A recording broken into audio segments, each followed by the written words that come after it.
Welcome to this video where we're going to be looking at 6 common mistakes you might be making in English meetings and how you can avoid them or overcome them. These are things that I see with my clients that have seen in meetings.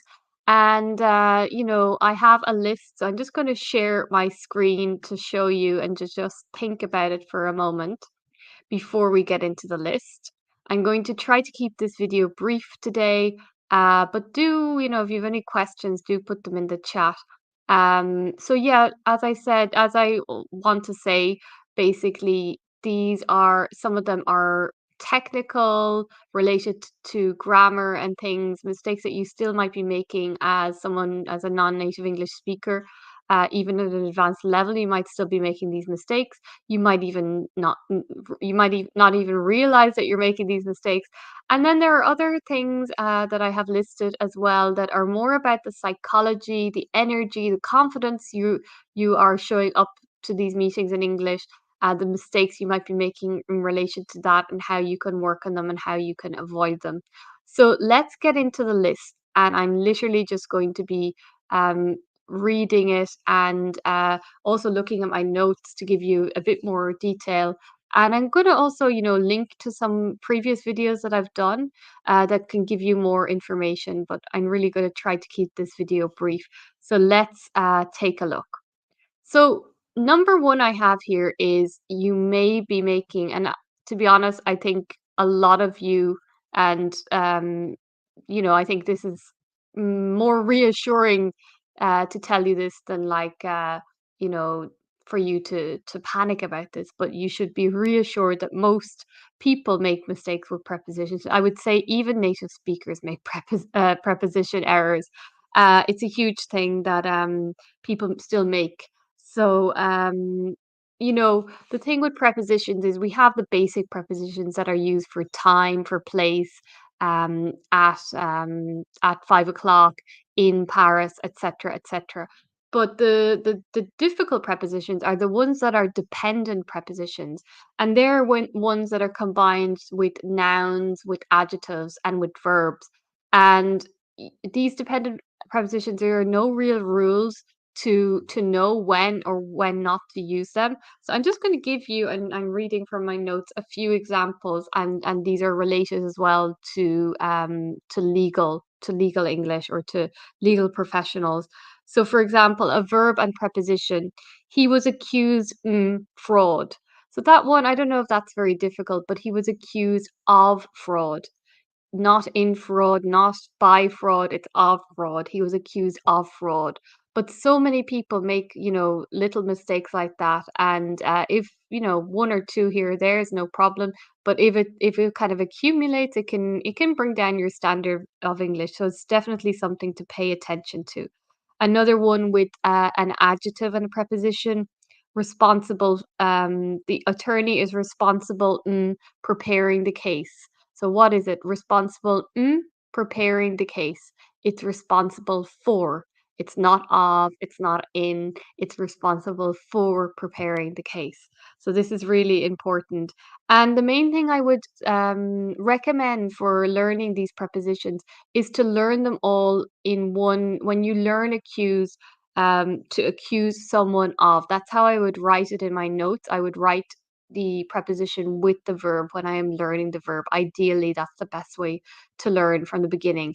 You can use clever little memory exercises like mnemonics, where you put the first letter of the word. So if it was accused of, you could put AO and try to remember it like that. But it's really exposure, reading, repetition that is going to really go into your head. And I think as well, when you have English classes, you have an English teacher who's correcting you. This can snap you out, and I'm going to be talking about it more in number three. But this can snap you out of any mistakes that you are consistently making, or you might even not even realize that you're making this mistake. The next one is gerunds. So gerunds is something, gerunds and infinitives. It's the verb plus ing. And again, I'm just looking at something here. So we can use this with common verbs. Um, so, for example, He avoids revealing sensitive information. So avoid is always with the gerund ing. You can say he avoids to reveal sensitive information. So there are certain verbs that that only accept a gerund. You can never use infinitive. But then, very confusingly, there are some verbs that you can use both gerund and infinitive, and it doesn't change the meaning. For example, she began. So to begin something, you can begin to investigate, or you can begin investigating, and it's exactly the same. A more simple example of that would be I like to change or I like changing. It's exactly the same. And then another point on this is that there are some gerunds that have a change of meaning. Like if you use a verb with the gerund and if you use a verb with the infinitive, they are completely different meanings. So I'll give you an example. For remember, we have, for example, the witness remembered testifying in a similar case, or he remembered to submit the evidence before the deadline.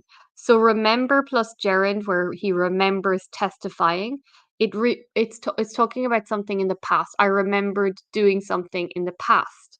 But if you remember to do something, it's about something that is a necessary future action. So you're remembering to do something in the future. So there is a sort of a rule there, with remember and with a few other verbs like that, remember, forget. I have all of this in my mini grammar course that I have as part of my Fluent English Lawyer Accelerator. So if you were interested in polishing up on, see, I made a mistake there with my preposition. I was like polishing off or polishing up. Polishing up. It's polishing up on your grammar that is included in the accelerator program. The next point here is error blind spots. This is the name that I've given it for it, but a blind spot is something that you don't see when you're reversing in a car or something you just don't see. It's very hard for you to see because you can't just like turn your head and like see it basically. It's the same when you make a mistake and you don't even realize that it is a mistake. This week I had a student who was always saying since a long time instead of for a long time, and she did not realize she was constantly making that mistake all the time. And so it was only after, working with a teacher that she was able to first of all be aware, and then be able to change that habit.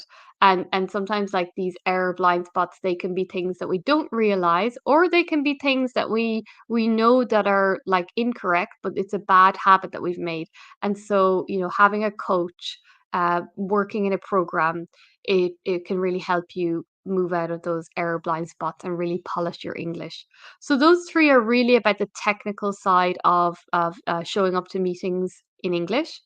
Now, the 4 other ones, not the 4 other ones, the 3 other ones, so the first one, the number 4 is not following a structure. So in a meeting, we do have a meeting agenda, and so of course it's so important, like that's a basic thing, is to be following a structure, but also following set phrases in a meeting is vital in terms of being able to organize your thoughts. A lot of my students complain and say that it's really hard to find their words, organize their thoughts.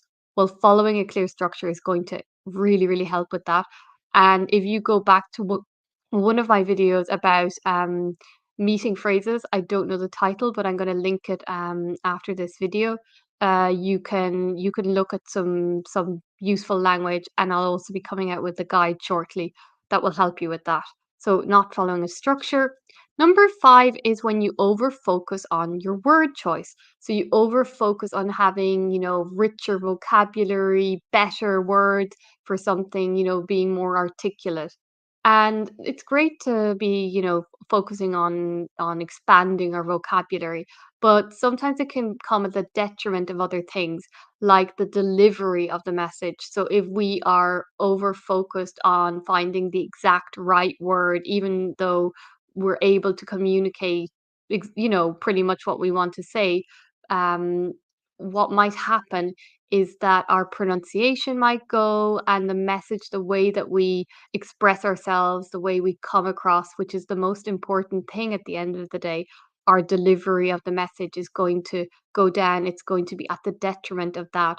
And it's really important to remember that it's not just what you say, it's not just the words you say, but it's how you say it.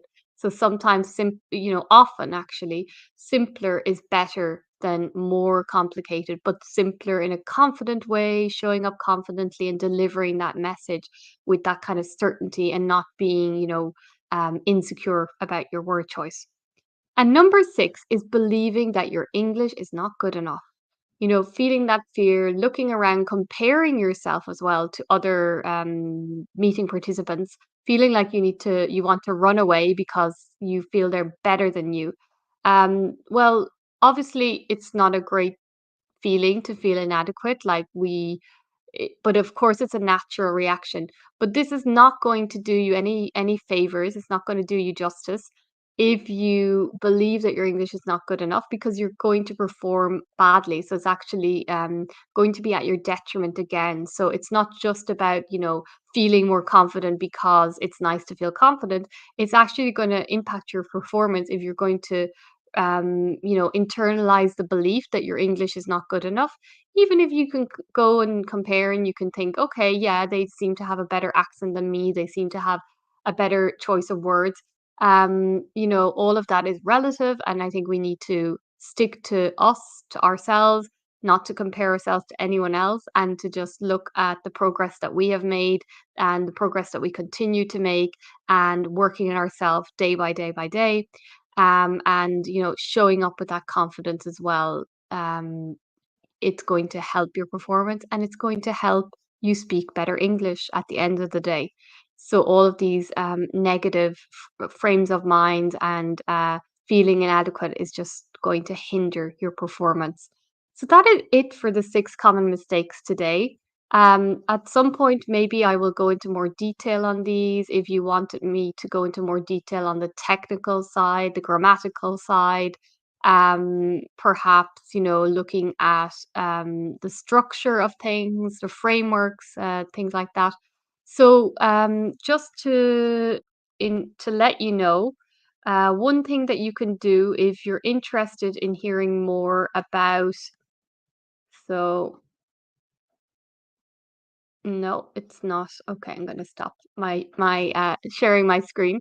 So yeah, I hope you found those points useful and that you take them on board for your next meeting in English.